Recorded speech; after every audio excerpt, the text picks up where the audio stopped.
Okay, so how can the story of Tamar help us understand sexual ethics and the mission of Jesus? Hi, my name is Dr. Jordan Koss, and this is the Millennial Harbinger channel. So we've shared one other aspect of Dr. Heiser's book, Michael Heiser's book, Reversing Hermon. I think we did a video on Ruth, who's mentioned in Jesus' genealogy in Matthew 1. In the same chapter, we're going to talk about Tamar, and Tamar was one of the 4 or 5 women mentioned in Jesus's genealogy in Matthew 1. We're going to talk about her today, and it's a weird story, right? I never quite understood all the detail that was given in that story, especially in regards to the 3 sons that Judah has, and why it mentions everything that they did and didn't do in terms of levirate marriage in that chapter. But the woman Tamar is primarily mentioned here in Genesis 38. She's also mentioned in Ruth 4, chapter 4, verse 12, interestingly enough. And I think the only other mention of this particular Tamar is in 1 Chronicles 2:4. And then the only mention of her in the New Testament is in Jesus' genealogy in Matthew chapter 1, verse 3. Other Tamars mentioned in the Old Testament, interestingly enough, David's daughter who was raped in 2 Samuel 13, and then Absalom's daughter who's described as, quote, beautiful in 2 Samuel 14:27. That term beautiful, I make some alarm bells start going off in my head. But when you look at the story of Tamar and Judah, it seems to be the second to last illicit sexual encounter story and scene in the book of Genesis. And think about how it's juxtaposed with the story that follows in chapter 39 between Potiphar's wife and Joseph. Okay, interesting how they're back to back. Think about also in terms of in relation to the other 12 sons of Israel, 12 sons of Jacob, what Reuben does in chapter 35, verse 22 of Genesis. And also think about what Simeon and Levi do, their actions in retaliation of the rape and sexual encounter that Dinah has with a gentleman, I think, from the town city of Shechem, if I'm recalling that correctly, in chapter 34. But all of what Reuben does and what Simeon and Levi do, Jacob doesn't like. We can especially see that in light of what he tells them, it seems, in his blessing later on in the book of Genesis, I believe in chapter 49. And what Judah does here isn't exactly positive either. I keep saying interestingly enough, right? But I think what Heiser says here in his book, Reversing Hermon, can help us, again, re-enchant our understanding of sexual ethics and escape the moralization that we're so often prone to in the American church of stories like this. Okay, and then it can help us perhaps have a better discussion of same-sex sexual relationships and why Scripture, ancient Jews and Christians, considered same-sex sexual behavior sinful. All right, so I'm going to start off reading what Heiser has to say in page 75 of his book, and then we'll go from there. So here we go. He says, Tamar is the first of 4 women in Matthew's genealogy. She is known primarily from Genesis 38, where she deceives Judah, one of the 12 sons of Jacob, into an illicit sexual encounter. We need to recount the story here so the connections to the Watcher template will be decipherable. He then goes on and then quotes the majority of the story, picking back up after his explanation of the story or his telling of the story in the book on page 77. There is a good deal lurking, he says, under the surface of the story. Looking more closely, we see that Judah married a Canaanite woman named Shua in Genesis 38:2. Not a good thing, right? We should see that and be like, oh, what's about to happen is not going to be good.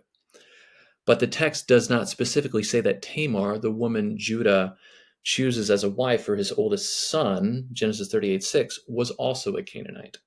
Some scholars take the label of Kedeshah, I think I'm pronouncing that right, maybe not getting the accent right, the label of Kedeshah as suggesting that Tamar was a Canaanite sacred prostitute. Okay, this overstates the data, but at the very least, the story is cast in such a way as to link the incident with Canaanite sacred prostitution. The important point is not whether or not Tamar is a Gentile. Okay, all right, what's he getting at here? Rather, it is that Matthew perceives a link between Tamar and the Watchers Template, just like we saw with Ruth. That linkage most obviously derives from the illicit sexual transgression, but there is more in play than meets the eye. And here he quotes a paragraph from Richter's dissertation, once again, on seeing the Enochic Watchers Template in the beginning of the Gospel of Matthew. Here we go. Quoting Richter, Tamar's deceit was not just any form of trickery.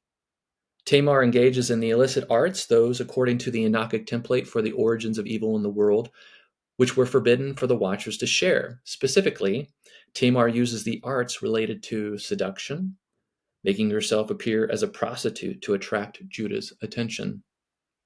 While in the Hebrew, she wraps herself in a veil, 38:14. The Septuagint translates her action as she put a covering around herself and she beautified her face. Whether by obfuscation, as in the Hebrew Bible, or beautification, as in the Septuagint, it is by making herself sexually attractive and available to Judah that Tamar is able to carry out her plan, end quote of Richter and from her dissertation. Now, Heiser continues, Richter also establishes the interesting point that more than a few word choices in the account of Judah and Tamar can be found in either Genesis 6, 1 through 4, or the Enochian story of the Watchers, or both. Number 1, here we go. Judah's actions, with which Genesis 38 opens, are reminiscent of the way in which the narrative of the Watchers' fall begins. Judah saw there the daughter of a Canaanite man whose name was Shua. He took her and went into her, and she conceived and bore a son. And he called his name Genesis 38, 2 through 3. The Watchers also see, 1 Enoch 6:2, the daughters of men. They take wives from among them, and they go into them, 1 Enoch 7:1. The women conceived and then bore the giants, 1 Enoch 7:2. I think of the scene from Friends when Joey's trying to use these, but he's using them incorrectly. I keep doing that. Oh, man. But there are some terminology similarities that Heiser points out between Enoch, the book of the Watchers, and here in Genesis 38. Number 2, he points out, even more telling is the name of Judah's first son, Hebrew, Ayin Resh. Scholars have noted that the name derives from the same Semitic root, Ayin Vav Resh, to be awake, as watcher, Ayin Yod Resh. When I read this story, again, for the first time in a while, after reading Heiser's stuff and writing a paper on Heiser based upon Heiser's stuff, when I read that the name of that firstborn, I'm like, whoa, that's weird. And he points that out here. Richter draws attention to the connection. Er's name thus derives from the same root as the name of the rebel angel watchers of 1 Enoch. It is also interesting that Judah gives the disguised Tamar his signet ring as part of his pledge. Here's a third connection he points out. Metallurgy for jewelry was one of the illicit arts taught by the Watchers in the book of the Watchers in 1 Enoch. Okay, another connection. And lastly, number 4, though Tamar was not in reality a sacred prostitute, she is described with the term for one, Kedeshah. Though some scholars argue that there was no such thing as sacred prostitution, offering sex as a form of worship, and that this term has been misunderstood, the Mesopotamian material is clear that the Kedusha did play the role of the goddess in Inanna in the annual act of intercourse with the king, or sacred marriage, and participate in exorcistic rituals and sorcery. So Heiser says, Richter observes, quoting Richter, like the Enochic Watchers transgression story, sacred marriage served to bridge the gap between the heavenly realm and the earthly realm. Also, as are the Watchers in the Enochic story, Inanna is associated with demons. In the story of her descent to the netherworld, she returns with a band of demons who pose a threat to the living. Okay? And that ends the section that Heiser discusses Tamar. And so how can Tamar help us out with understanding sexual ethics in the enchanted worldview of ancient Jews and Christians, and particularly in terms of same-sex sexual relations? Again, Jesus' purpose of his mission, as Heiser argues throughout this work, is to reverse the sins of the Watchers, to reverse what the sons of God did in Genesis 6, and how in Heiser's understanding in the Deuteronomy 32 worldview, the Watchers committed the second great rebellion along with humans. It's kind of a partnership in terms of the rebellions there. The first rebellion is Genesis 3, second rebellion, Genesis 6. Third rebellion was the Tower of Babel in Genesis 11. And so Genesis 1 through 11 forms the beginning or prologue to Scripture, showing us here's what went wrong. And here's why God calls Abraham to be the beginning of the solution to what went wrong. And interesting how much sex is highlighted in the second rebellion in terms of what the sons of God or Watchers did to create a counterseed, but did to begin to mess up God's plan through human imagers, begun in Genesis 1. And so Tamar, as Heiser points out, in these four ways, the story of Tamar reveals by her inclusion into the genealogy of Jesus in Matthew 1 how, yeah, that's what the Watchers did. That's the negative impact they've had upon humanity, based upon First Enoch, the Enochian etiology of evil, as Heiser discusses in his book Unseen Realm. And this is according to Matthew, the Apostle Matthew. He included Tamar in the genealogy to show that Jesus has come to resolve the problems of the prologue in Genesis 1 through 11. He's come to reverse the sins of the Watchers that have made the world as bad and as evil as it is today, what they did. And again, so Jesus has come not just to, as we like to highlight, maybe more so than anything else, come to deal with the sins of humanity. And we talk about it very individualistically in American Christianity, but he's also come just as much to reverse the sins of the Watchers, to defeat Satan and the work of all rebel spiritual beings that we see what they did and continue to do, Genesis 1 through 11 and throughout. I mean, the demons that he encounters in his own ministry in the Gospels, they are the result of the Watchers' actions in Genesis 6. They're the spirits of the dead Nephilim, right? That's what ancient Jews, Heiser argues, and others argue, and others observe, like, look, this was the viewpoint of majority of Jews in the first century. Like, this is where demons that Jesus cast out of people, this is where they derive. This is their origin story, Genesis 6. And Tamar is included in the genealogy to emphasize why Jesus came, to reverse the sins of the Watchers, to deal with the problems of the prologue that they created. And I think that by observing, making this observation, same-sex sexual behavior, again, as I've kind of emphasized in the paper that I read through in the first 7 or 8 episodes of this channel, same-sex sexual behavior mirrors or is synonymous to or parallels what the Watchers did in Genesis 6. never mind that it was, let's say, in the story of Sodom and Gomorrah, that it was the men of Sodom trying to have sex with angels, whether they knew they were angels or not, they were angels. And therefore, there's an ironic reversal of what happened in Genesis 6. The point is, and affirming believers who want to say the story has nothing to do with homosexuality, well, in essence, yes, it does.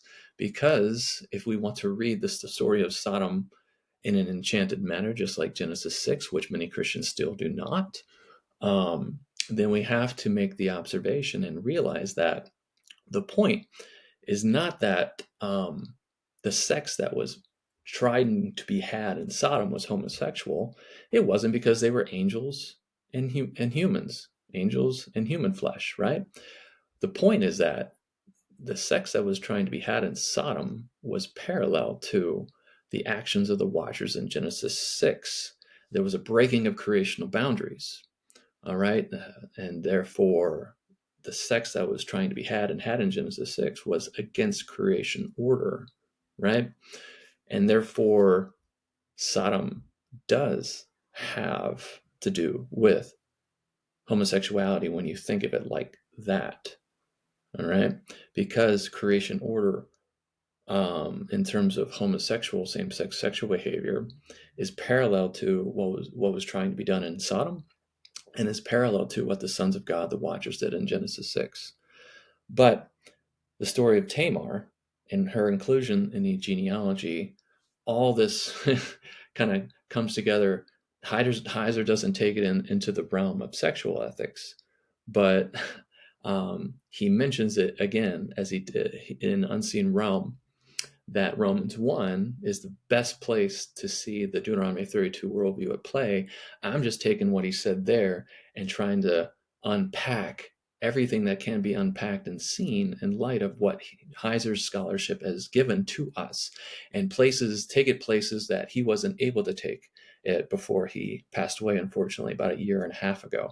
So guys, I'm going to stop there with this video, and just try to keep continuing creating content to continue this conversation. I look forward to reading that book that's coming out by that retired Duke professor, Richard, I think Hayes, and his son, that's coming out soon. I already pre-ordered it, waiting for it to be shipped to me later on this year. But guys, thank you for watching all the way to the end. Hope you found this helpful. And again, let us try to re-enchant our understanding, not only of Scripture, but especially our understanding of sexual ethics, as the trend today is that same-sex sexual behavior is not a sin. And so therefore, like, why do we think we're smarter than ancient Jews and Christians? We need to try to read Scripture the way they did. And I don't think that by becoming affirming, that is to the correct direction to go in terms of reading Scripture and understanding what Scripture had to say, and understanding these stories, especially the story of Tamar and the Watchers in Genesis 6. The correct direction to go is not to become affirming, but rather stay unaffirming, understanding same-sex sexual behavior as sinful, as mirroring the actions of the Watchers in Genesis 6. I think that is the direction we need to go. We need to re-enchant our understanding of sexual ethics, as I argued in my paper again that I read through in the first 8 episodes of this channel. So if you haven't watched those, go back and watch those, and you'll get a better understanding of what I'm trying to do here, whether I'm doing it well or not. All right. Appreciate you guys. I'll see you later. Bye.